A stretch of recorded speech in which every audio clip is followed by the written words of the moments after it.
राजधानी अस्सलाम वालेकुम। वालेकुम सलाम। किधर? भाई फैमिली के साथ कपड़े लेने आया था। अच्छा, तो ये तो लेडीज शोरूम है ना? लेडीज और जेंट्स दोनों भाई। तो अच्छी क्वालिटी के? बढ़िया क्वालिटी के लेडीज और जेंट्स दोनों हैं। तो मैं देखूं भाई? देखिए ना, आप जाइए। राजधानी। चालीसगांव से एक दिल दहलाने वाली खबर सामने आई है, जिसमें मालेगांव का एक शख्स चलती ट्रेन से गिर जाने से उसकी मौत वाक़ई हो गई।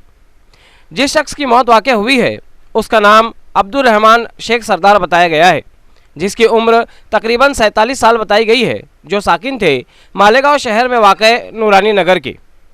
मौसूल हुई इत्तला के मुताबिक अब्दुल रहमान अपनी बीवी बच्चों के साथ बजरिया ट्रेन सफ़र कर रहे थे और चालीसगांव स्टेशन के पास उनके साथ ये हादसा पेश आया, जिसमें अब्दुल रहमान की मौत वाक़ई हो गई। मालेगांव शहर के सरकर्दा अफराद उनके जिस्म खाकी को मालेगांव शहर में लाने की गर्ज से निकल चुके हैं। ये सारी मालूमात हमें शहर के मारूफ social worker Shaikh Shafiq anti corruption ने फराहम की है। मज़ीद मालूमात का इंतज़ार है। ऐसे ही देखते रहिए जाग मेरे शहर न्यूज़ चैनल।